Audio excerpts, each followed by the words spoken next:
Long time no see, Kyosho fans. So as my 1/64 scale collecting is coming to an end, I thought I would get another Kyosho. I don't have this casting. So this is the U.S. Sports Car Mini Car Collection number 2. And here's some images of what's in this collection. I have reviewed a few of these already.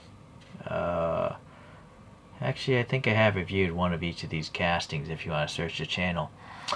Okay, so this thing came out in 2010, and we have to take it with a grain of salt that this thing cost less than $5, probably $4 or less at today's exchange rate. So, taking that into account, I think it's probably going to be pretty good. Alright, so there's a little Japanese blurb on the particular vehicle, and there's the 3 colorways. Today we have a blue. So Wikipedia is telling me this is a second generation Firebird, and looking at the photographs, these are 1970 Trans Ams. So that's what this casting looks like to me, a 1970. So 1970s could have come with an inline 6, a V6, but mostly V8s. So power was between 150-ish up to 350-ish horsepower. Okay. Let's get it on this view in particular. Looking at this, all matching up, I gotta say it's not bad. Well, you know what? The windshield, maybe it's a little more vertical, but the big detractor is the wheels, right? They're not two-tone. Okay, I do also feel that Trans Am printing is very large on this model, but cool little Firebird there. So it has this plastic stand, and I'm going to get rid of that because I don't have room to collect a bunch of plastic stands. And Kyosho is smart enough to tell you what the car is without the plastic stand, right? You can just pick it up, look at the bottom, and realize what you're holding. And it even tells you the year, so that's pretty cool. Alright, it is press fit together though. Some of them, I guess more modern Kyoshos have screwed together bases if you want to modify them. And the Kyoshos have very nice treads. You know, those look like treads, but they don't look like truck tires from the side. So I don't know why though. Most modern brands, they have these giant knobby tires on their street tires, and it just knobby blocks on their street tires, and it just doesn't look good. But yeah, these wheels, they're missing the air holes here. I think Kyosho could have easily done it, even back then. I know they have a lot better wheels, so I don't know why they chose to blank those off. It's very strange. I suppose you get some black paint if it really bothers you. You can't see the lug nut details though. And the tire sidewall is nice. It's ballooning out like an old school high profile tire would. Alright, the metallic blue is nice. And then it's got the Trans Am in black and white. Pretty legible. This side vent looks pretty good. They even have orange for the front reflectors, but they don't have the red. Or no, maybe it's there. It is there. It's just certain angles the light masks it, but from this angle, yeah, the red paint is there. Interesting. I gotta say the stance actually matches the photographs. There's quite a bit of an air gap on that side photo. You do have these separate plastic mirrors, but no paint or anything like that. And then you do have a door handle sticking out. It doesn't really look exactly like the real door handle. I'm not sure why there's a ridge here in the bottom. Strange. A little bit of a finger recess though. And then molded windows. Going to the front here. Oh, wait a sec. I know this is important to a lot of you guys. Well, you can do that. You can play with it. Okay. The front. We have the... yeah, those are clear plastic headlights. They're instead of a chromed plastic bezel. And the grille also has this chrome bezel. And inside that grill, is there anything? Yeah, look at that. A little texture. Very nicely done. A little black paint looking good there. And these, I'm going to guess, are the turn signals. And they do have this cross egg crate, like cross hatching there. On the photograph, I'm not sure if they're clear or orange. But anyways, they're silver on this one. So that's a really nice front end, actually. Nothing missing, really, as far as paint. This side here, yeah, it all is symmetric as the other side. Or where's the fuel filler on this thing? Maybe it's behind the license plate, if I had to guess. Well, since we're back here, we do have the blank license plate area, and then we have clear taillights with some silver printing. All Alright, that looks good.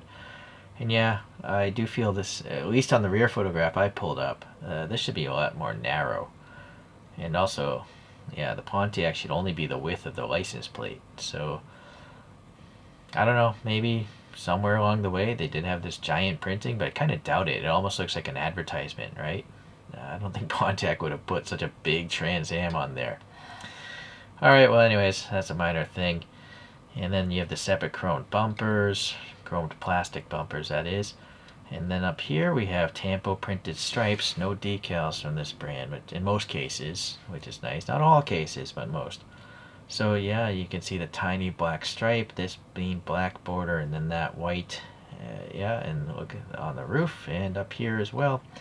And then this cowl here is all white and looking good. And then we have the Trans Am logo, kind of like that photograph. If I could focus on it. It's not bad, not bad. Okay, considering how small it is. This is a dental pick after all. Then we have some venting here on the hood. Some wiper blades. They look a little bit too small to me though, right? You wouldn't have this much of a gap in wiper blades, but at least they're there. And the painted silver, same with the silver chrome work on the plastic molded windows. And then we have a black interior, typical of a Kyosho blister pack.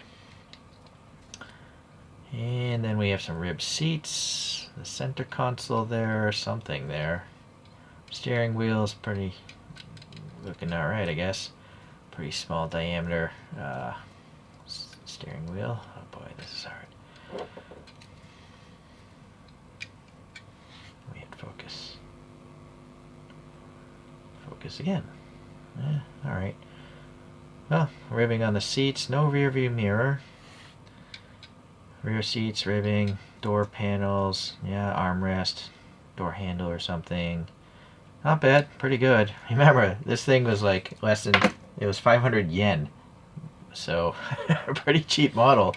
And really, it's actually quite awesome. Except, you know, the wheels, they're not as good as other Kyoshos. And then you have these separate, really thin chrome exhausts. This one's bent upwards though. Some sort of defect there. But this one's pretty flush. I almost feel like it's kind of supposed to be in between the two. Like, not this far out, but not that flush. Alright. Okay, well, I'm quite pleasantly surprised. Alright, let's look at a few other of the Kyosho American cars. Here's a Camaro, I believe. An SS. 1969. I like how they tell you the year there, right? So this one has the hidden headlights and only one side mirror. This is probably their worst casting. This is that, you know, Smokey and the Bandit style Firebird, but this front end is just wrong. It's just, I don't know. Trying to get the plastic bezel in there, it just made them make the thing taller, and it just doesn't look good. The wheels are a little bit pretty cool though, honeycomb wheels. This Boss Mustang, I think it is. Yeah, Boss. Doesn't say the year on this one, but I guess it's a 69 based on my notes. Yeah, pretty nice. Nothing wrong. Very cool. And then a more modern one, we have the ACR Viper, I think. Yeah, alright. Modern treads.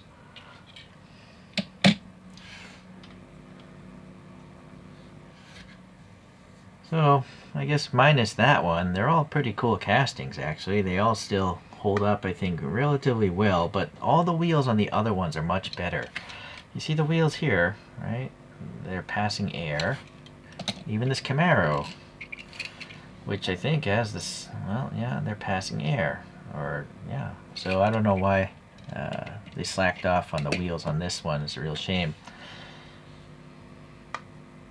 But the printing is all good, all tampo printing, no decals. They all roll if that's important to you. They all have side mirrors, decent enough interior details, clear taillights in most instances. So Kyosho's a great brand. I consider that the brand that I started with in 164, and still I like them today. And pleasantly, none of these seem to have paint rash. No, the Viper's got a little on the roof. And the Mustang. And the other Firebird. So that's a problem with diecast. Diecast metal is not a good material to make models out of. This is why you usually don't see them in model kits. There's less detail, and you know, it's just not very good long term. All right. Well, anyways, if you own this car in real life, you still have to buy this no matter what. It's a pretty good rendition. It looks close enough to the photographs to me. All right. Well, that's it. This could be my last Kyosho review ever. We'll have to see. As time will tell. There could be possibly some castings I don't have. I don't really research 164 too much anymore. I'd just rather buy things that don't make me angry. But this thing doesn't make me angry. It's actually quite good. Alright, so we'll see ya. Bye.